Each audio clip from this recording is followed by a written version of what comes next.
Don't forget the doc. Several network participants recently called into Dr. Rick Wright's Old School Sundays radio show. Check this out.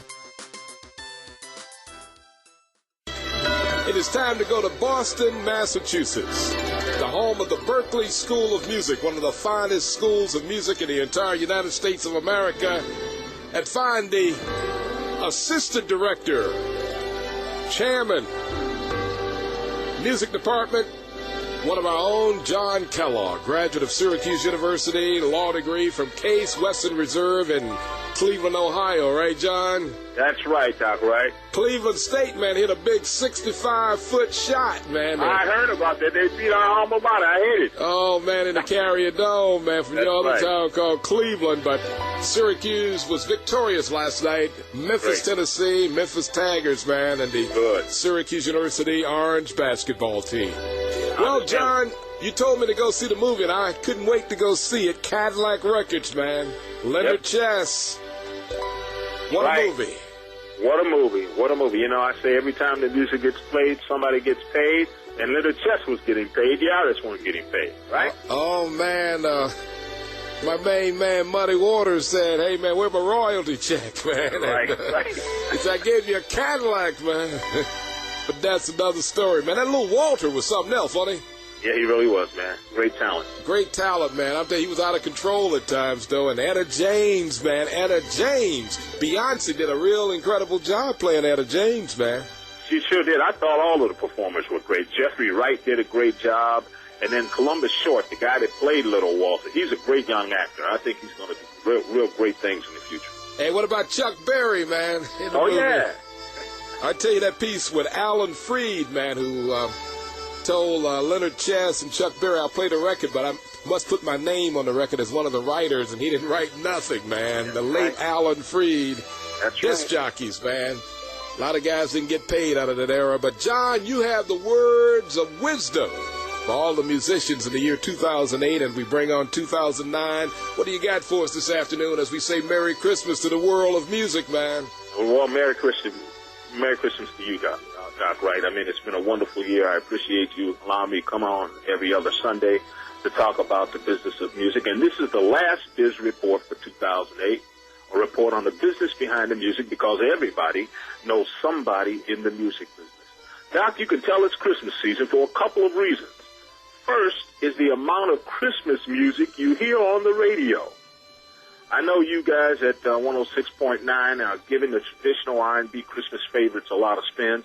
You know, there's nothing like Donny Hathaway's This Christmas.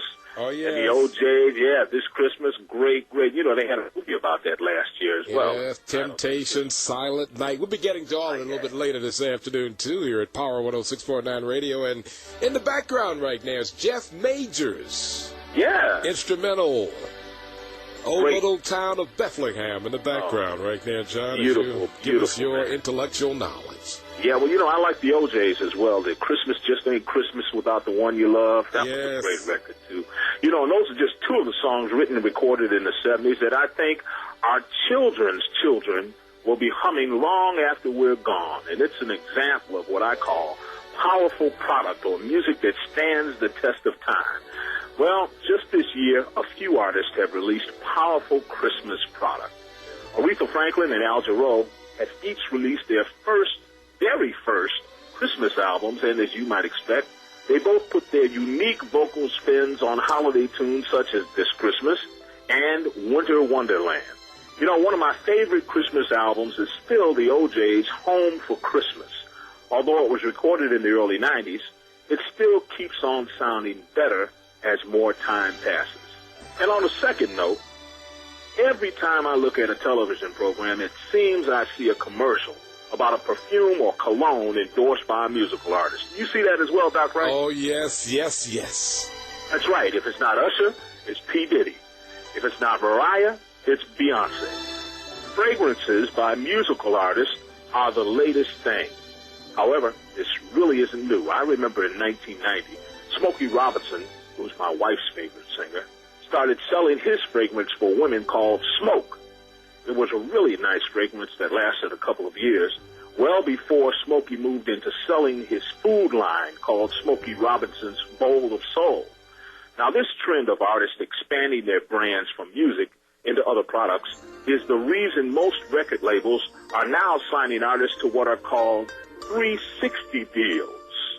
360 deals allow record companies to participate in earnings beyond just selling CDs and downloads. Record companies feel that they are entitled to a percentage of the monies the artist makes from endorsing products and selling out concerts because the popularity the artists achieve as a result of the record company's investment in first making them hit recording artists. In other words, record companies want to participate in the whole circle or 360 degrees of the earnings of the artist. Now, that's just one of the new models of doing business in the digital age. As the sale of CDs continues to diminish and the sale of digital singles increase, and record companies need to make extra revenue to make up for that shortfall. Well, it's a long way from Chess Records and Cadillac Records, isn't it? At least artists are starting to see money, and they should definitely continue to see it in the future because, you know, as I always say, every time the music gets played, somebody gets paid.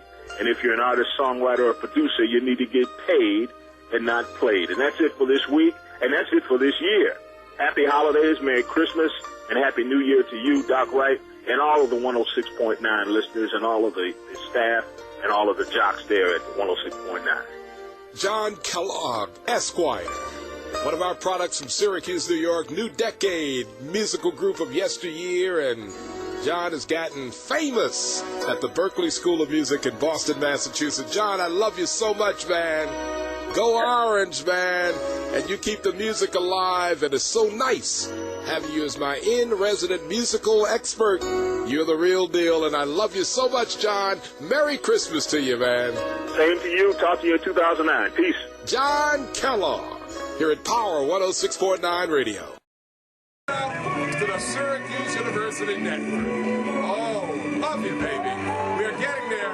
Technologically sophisticated in 2008 from Dr. Rick Wright, Power 106.9 Radio, here in Syracuse for the whole world. Loving you, baby. Love you.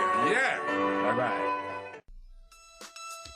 The network reminds you that you too may call in to Dr. Rick Wright on Sundays between 1 p.m. and 7 p.m. Eastern Standard Time. Check in with the doc at area code 315-428-1069. Don't forget the doc.